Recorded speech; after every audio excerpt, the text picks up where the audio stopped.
السلام عليكم ورحمة الله وبركاته. بسم الله والحمد لله وصلى الله وسلم على رسول الله وعلى آله وصحبه ومن اهتدى بهديه إلى يوم الدين. أما بعد. So this is our second lecture in the English language, and it will be the final one for today, inshallah. And I hope that people have taken something from the program today, whether it's the previous lectures that we've had in English or the ones that our respectable mashayikh delivered in Swedish. For the next 40 minutes, inshallah, or so, the intention is to consider maybe some of the challenges that we face as Muslims living in Europe, as European Muslims. And the challenges that we face are similar, although they differ from country to country. The challenges that people face as Muslims in Europe generally are relatively similar. So a lot of the questions that repeatedly are asked here in Sweden, similar problems are raised in Britain and in other countries also. And that's the nature of life, problems. Problems is part of life. Challenges is part of life. لَقَدْ خَلَقْنَا الْإِنسَانَ فِي كَبَدٍ. We've created mankind in constant struggle, constant hardship. And nobody has gone through a life without some sort of challenge. Everyone has different challenges.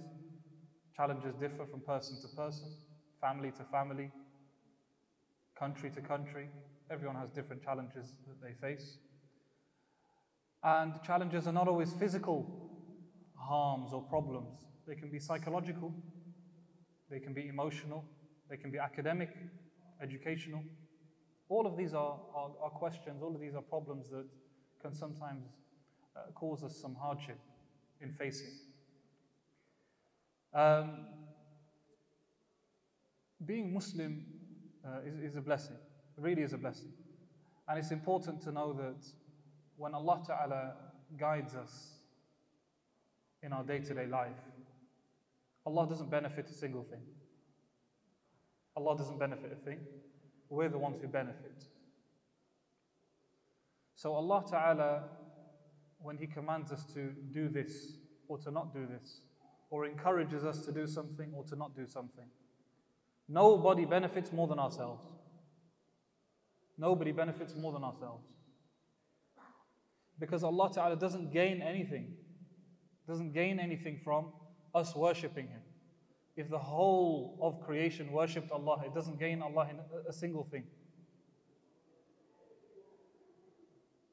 And if Allah didn't benefit, and we didn't benefit, that means Allah Ta'ala is creating us without a purpose. That means Allah Ta'ala is creating us without any useful reason. And Allah Ta'ala is free from that type of deficiency. And so the fact that we know that Allah doesn't benefit anything from what He commands us to do means automatically that we should know we're the ones who are benefiting. And Islam has never come to burden people. Anything that is an excessive burden on people, Islam hasn't come with that. Allah wants ease for us. And Allah has negated difficulty and hardship. That's a reality. That's a reality from the Quran. And maybe whilst listening to the verses of fasting being recited, you came across يُرِيدُ اللَّهُ بِكُمُ الْيُسْرِ وَلَا يُرِيدُ بِكُمُ الْعُسْرِ. Allah wants ease for you, and He doesn't want difficulty for you. And the Prophet ﷺ emphasized this. Like we said earlier, the hadith of the Messenger ﷺ always go back to the Quran. The Messenger ﷺ emphasized this as well and said, يَسِّرُوا وَلَا تُعَسِّرُوا. Make things easy and don't make things difficult. So Islam is never meant as a burden. If Islam is encouraging ease, and Islam doesn't want a burden, and Allah doesn't want to burden us, does that mean that there aren't any hardships at all?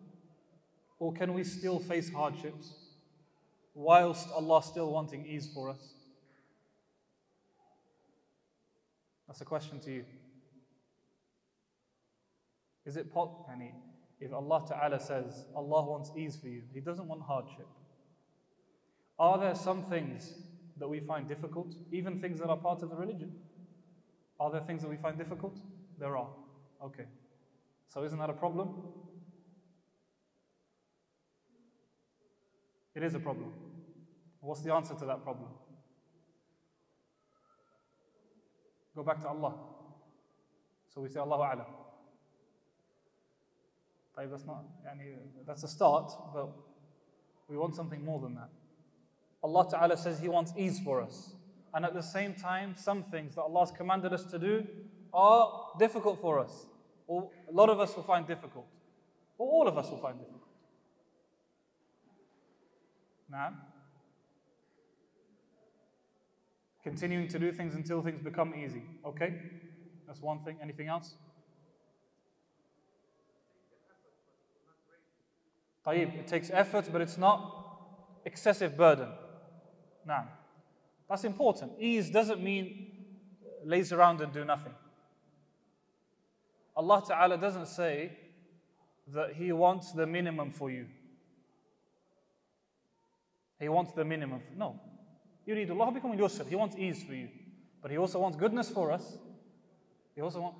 All of us accept and appreciate that if we want to be successful with our studies, or work, or financially, or physically, to be healthy, all of us know that we have to do something that requires effort. All of us accept that. So we can't expect that things will be any different when it comes to obeying Allah. Of course it requires some effort. Of course there requires some struggle. But any time there is an excessive struggle, Allah has taken that away. Anything that is beyond what we can do, Allah has set that aside. Anything beyond our control, we're not held to account for.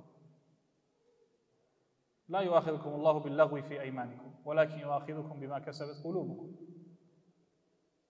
لا يكلف الله نفسا إلا وسعها.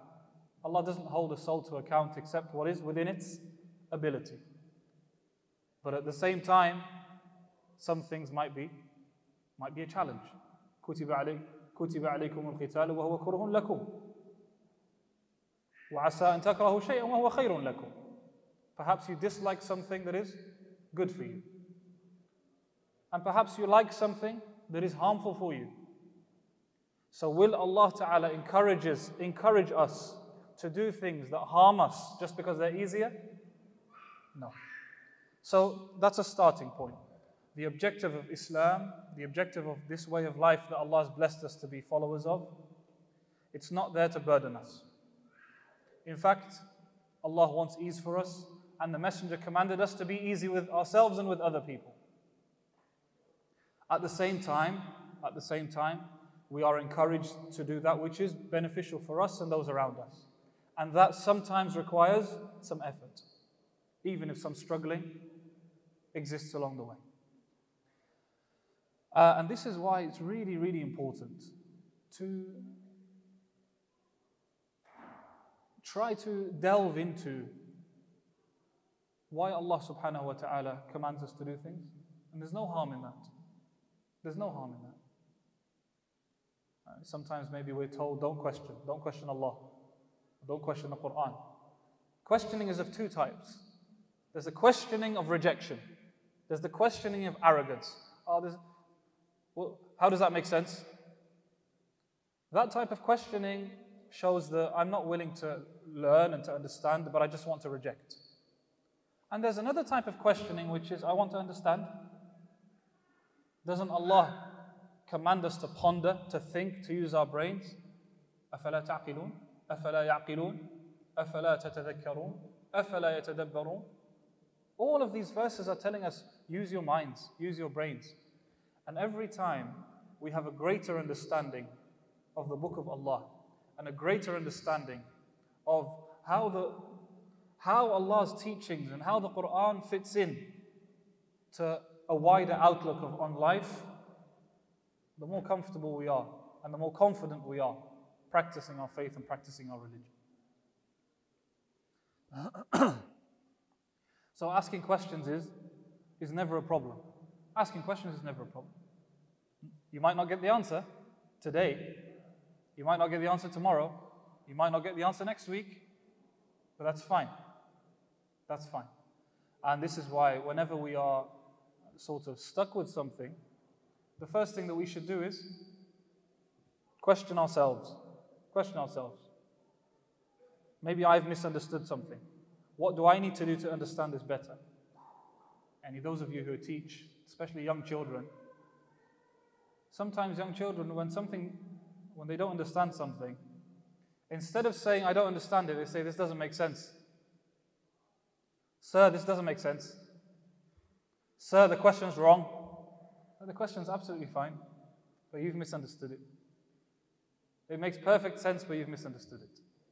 And we should have that attitude as well. Asking questions and critiquing ourselves so that we can further our understanding. Now, Jazakallah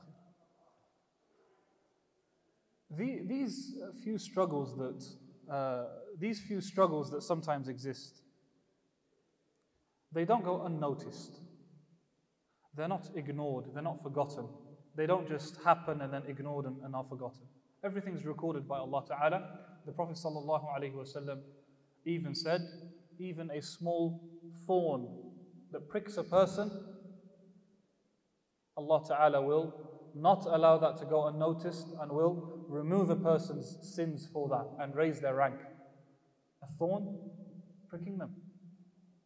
So imagine the challenges of having to pray salah regularly and the challenges of having to face perhaps racism or abuse, the challenges of having to wear hijab in a society which is extremely open, liberal, and sometimes very hostile towards women dressing a certain way.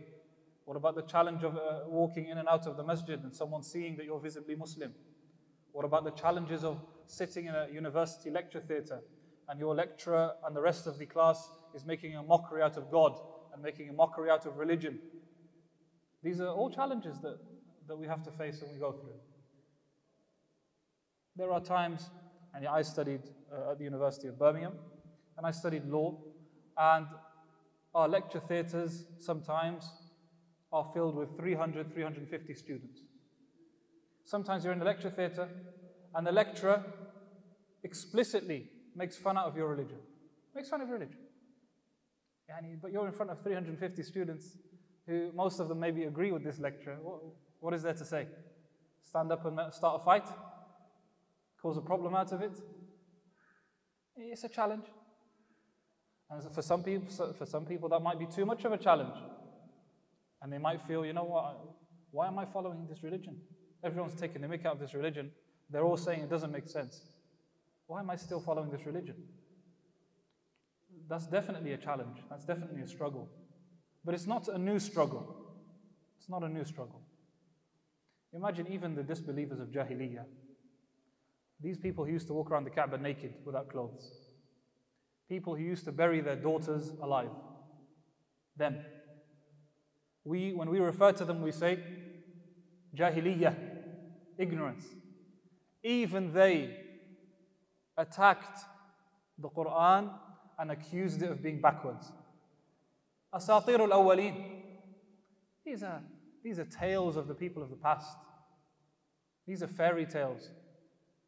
As some people say today, you guys believe in a fairy tale that's living in the sky. That's what you believe in. So no problem. Your arguments are the same arguments as Abu Jahl. So it's not a new argument. It's not a new challenge. It's not a new accusation. It's not a new accusation to say, how can someone who has died come back to life? The disbelievers of Quraysh said that. The disbelievers of the previous prophets made the same accusation also. They made the same claims. And so we should always go in with the mindset of challenges are there, struggles are there. Because if we're expecting, peaceful, everything's lovely and jubbly and sweetie and kisses, then we're going to be extremely disappointed. That's definitely not going to happen. Be sure about that. That's a first step. That's the first step. Having said that, there are some things that we can do to make our worship of God, our worship of Allah Ta'ala, as successful and as smooth as possible, despite the surroundings, despite the environment that we're living in. The first thing is, and I want to emphasize this point, the first thing is to focus on practicing the key elements of our faith. As I said in the previous lecture, not everything that has something to do with Islam is important. Not everything that someone says who's a Muslim is important. Not everything that some random Muslim says has something to do with Islam is necessarily important for us to know. In fact, sometimes it can be harmful. Sometimes it can be harmful. And I'm not talking about teachings of the Quran. I'm talking about things which we associate with Islam.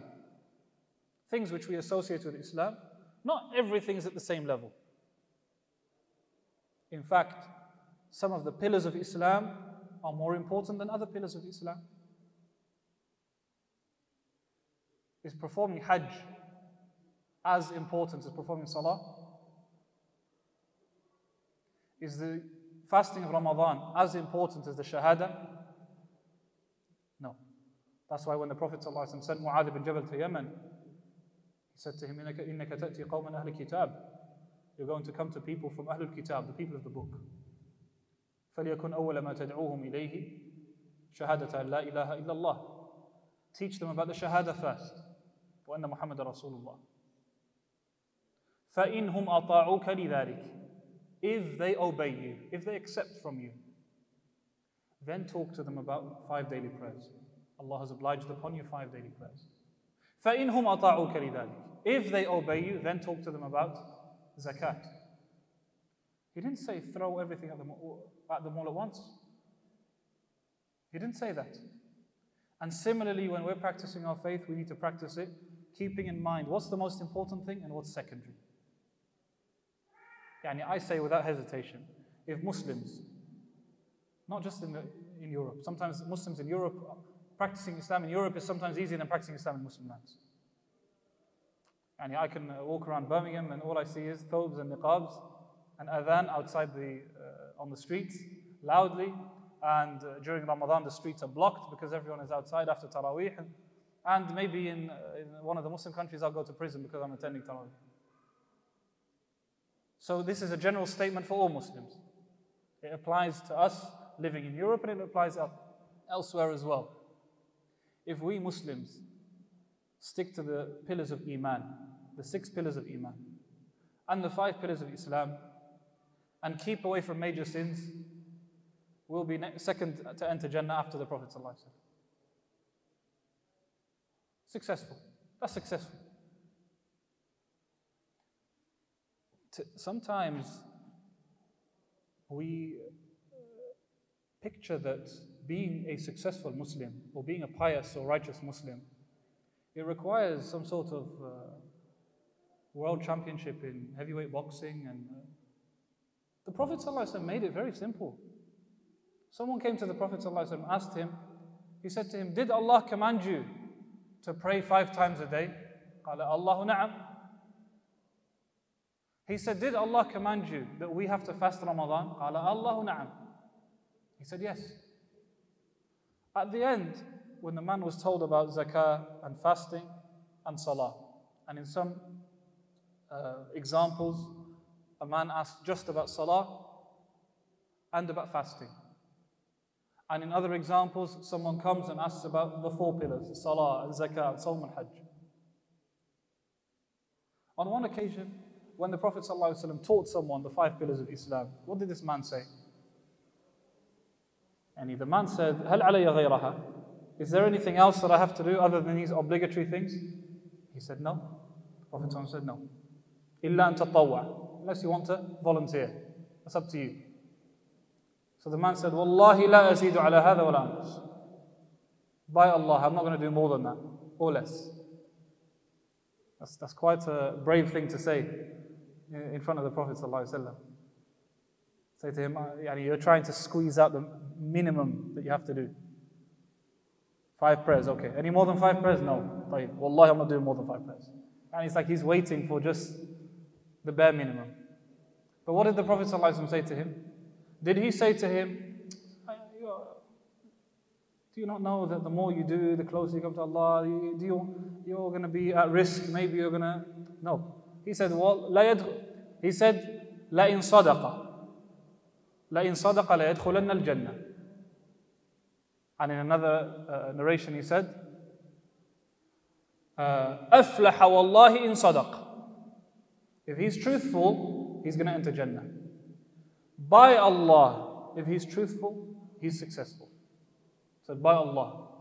So how can now someone tells us, if you pray 5 times a day, and fast Ramadan, and give zakah, and perform hajj, and you believe in Allah, and you love the Messenger sallallahu alaihi wasallam, maybe you do nawafil, you give charity, you have good akhlaq, and people make you think that you're still going to Jahannam. Why? Because maybe you committed a minor sin. Maybe you committed a minor sin, maybe you committed some sort of sin, maybe you said something that's wrong. Maybe you don't pray at a certain masjid that he says you have to pray this masjid because only the people who pray this masjid, they're the ones upon the truth. And everyone else is from 73 deviant sects or 72 deviant sects. And why is it so hard to be a righteous Muslim? Why is it so hard? If at the time of the Messenger it was so easy, imagine you're living with the Prophet, around the Prophet, and Abu Bakr, and Umar, and Uthman, and Ali, and Ibn Mas'ud, and these righteous companions. You're living in a society of Iman, a society of righteousness. And still, the Prophet ﷺ made it so easy to be successful in the Akhirah. Shouldn't it be even easier living in 2019 Sweden? Shouldn't it be even easier? So how can somebody hesitate that if they practice these things, then that's sufficient for them? That's what Allah has commanded them. And the more you do, that's better. No problem. I'm not saying do less and less and less. But I'm saying there should be an optimism. People should be optimistic. People should realize that not everyone can do the maximum. Some people can only do the bare minimum. Okay, do the bare minimum. Do the minimum. That's not a problem. That's something key to keep in mind. And you'll find the Prophet ﷺ always gave people hope. He never did somebody go to the Messenger ﷺ and then leave thinking, "Wallah, I'm definitely going to Jahannam." No, that's us. People might come into the masjid and leave. Everyone's looking at him because he's dressed in a certain way. I don't know how it is with you guys. In Birmingham, we're the center of hardcore practice of the religion. Even one of the mashayikh, and I think he was from the Gulf, maybe Kuwait or Saudi Arabia. Someone said to him, "Shaykh, I'm living in a certain country and I want to do hijrah." He said to him, "If you can make hijrah to a Muslim land, then do so. If you can't make hijrah to a Muslim land, then go to Birmingham." Because Birmingham, mashallah, is it's another Muslim country. So that's made me forget what I was saying now. So the fact that the Prophet ﷺ, every time somebody came to him, he made them hopeful. He made them optimistic. Once a man came to the Messenger ﷺ, and the hadith is in the Sahihain. It's reported by Bukhari and Muslim and the other Imams of hadith as well. He said, "Ya Rasulullah, mata sa'a? When is the day of judgment?" قال ماذا أعددت لها? He said, "What have you prepared for the day of judgment?" So the man said, and look how these people are very honest with the Prophet ﷺ. This one says, "Wallahi, I'm not going to do more than 5 prayers." And this one says, "ما أعددت لها كبير شيء." I haven't really prepared much. إلا أني أحب الله ورسوله. But I love Allah and I love the Messenger sallallahu alaihi wasallam. So the Prophet ﷺ said, "Al-mar'u ma'a man ahab." A person shall be with the one they love. You love Allah and His Messenger? On the Day of Judgment, you'll be with Allah and His Messenger. So Anas ibn Malik radiallahu anhu says, we were not as happy with anything as we were with that statement of the Prophet ﷺ, Al-mar'u ma'a man ahab. He said, we were so happy with that statement. That's Anas ibn Malik, because he's comparing himself to Abu Bakr and Umar. And he says, I can't do, and Anas says this, he says, I can't do the same thing that Abu Bakr and Umar do. But I hope that my love for the Messenger and Allah and Abu Bakr and Umar allows me to enter Jannah with. So, these meanings of emphasizing what is important and making people feel optimistic and hopeful, these are very important meanings. And they are ever more important here, in the context that we're living in. And know that losing hope in Allah's mercy, what's the ruling on losing hope in Allah's mercy? If someone loses hope in Allah's mercy, gives up, there's no way I'm going to enter Jannah. What's the ruling on doing so? Halal, haram? It's haram. Sinful. It's haram. And if I said to you, give me a list of things that are haram, the first things that come to mind are drinking alcohol, committing zina, committing shirk, lying, stealing, murder, this, that, suicide. But the last thing we would think of is losing hope in the mercy of Allah. Losing hope in Allah's mercy is maybe the last thing we would think of, even though it is a major sin. A major sin, not just a minor sin. And unfortunately, it's something that sometimes we even bring up children upon this mentality of, if you don't do this, you go to hell. If you do this, you go to hell. If you don't do that, you go to hell. That's not a good attitude to teach. And it's not correct. It's not correct attitude. So, that's another thing. The concept of hopefulness, the concept of being optimistic, and the concept of prioritizing things. Yeah, we're living in a society where most of what we see is disbelief, sin, major sin, kufr. If we are then focusing on secondary issues, it means we've misunderstood Islam. We've misunderstood Islam. So is that clear so far? It's important to prioritize. What does it mean to prioritize?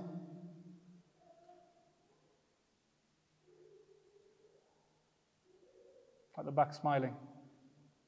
He stopped smiling now.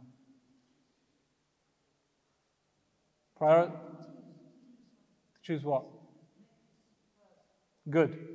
To put things in the order of priority. To put things in an order of priority. That's a key thing to understand. The Prophet ﷺ taught us in an order of priority.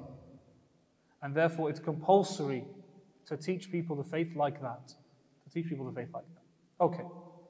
Another thing to bear in mind is that Islam doesn't have culture. Islam doesn't have a specific culture. Meaning that if we are teaching people Islam, we're not teaching them North African culture. We're not teaching them Egyptian culture. We're not teaching them Saudi Arabian culture. These things are relevant to each society and each culture. It's got nothing to do with Islam as in and of itself. They're not wrong. It's not wrong. Everyone has their culture. It's not a problem. But when we're talking about Islam and teaching Islam, it's important to distinguish between what is from the essence of the faith and those things that are part of a certain culture. That's very key. Sometimes when a person wants to practice Islam, they start practicing Islam and they add to that a certain culture as well. That certain culture maybe is fine over there, but it's not necessarily the culture here. Is Swedish culture Islamic? Islamic. Partly Islamic. Yeah? Anyone else have any comments? People always are different, and so therefore it's almost impossible for someone to see you as exactly like them. It's very difficult. Doesn't matter what you do. If you're brown, for example, doesn't matter how much you do, there will always be some sort of barrier. A white person will always see you as slightly different. Not even if you're born in Sweden and you speak Swedish and you adopt Swedish culture, there's always a barrier. That's how human beings are. We always see people as slightly different from us. It could be someone living in the same village, from the same village, but he's from a tribe and he's from a tribe. We can get very close to each other, but sometimes in the back of our minds there's always that slight barrier. And that's normal. But at least the closer we are to people, because at the end of the day, we are from this land. Hands up if you consider yourself Swedish. Someone asks, I'm Swedish. One person. Am I in Sweden or England? Only one person considers himself Swedish. Like few people. Yeah. There's no issue, and in fact, that's the case. That's the reality. It's not a question that you can just decide, no, I don't want to be Swedish. You're Swedish. You're born here, brought up here, you're living here. You can't make a decision, change your nationality or change the place you've been brought up on. So now our role is to simply practice this beautiful faith that we have in a way that is effective. In the way that's effective. That's key, it's important. A lot of the times people accept Islam and maybe struggle then to keep within it, because they are doing more than what Islam is actually requiring. Some new Muslims, when they accept Islam, they change their name, they change the way they dress, they change everything they do. So when their family sees them, they don't see them as even part of the family anymore. What's happened to you? What's happened to you? And that's why whenever somebody comes to our masjid, I always try to encourage them, keep your name, dress the same way, make sure you're still eating with your family, and make sure you're still doing the same things that you used to do before, except now you're a Muslim, you just have a few guidelines and teachings that you want to guide your life by. That's it. And now, alhamdulillah, every Friday, yesterday, the masjid, somebody whose name is Connor, who decided to accept Islam, alhamdulillah, and these are the exact things that I told him to do. So now in our halqa, every Friday, we have somebody called Jonathan, we have somebody called Connor, we have somebody. So now when you look, you see, there's no problem with someone being Muslim and someone being called John, and someone being Muslim with someone called Connor, being Muslim and called Melissa.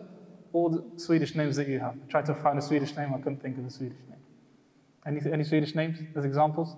Typical Swedish name? Huh? Oh Allah, I need to practice tajweed to pronounce that. But if anything would be easier?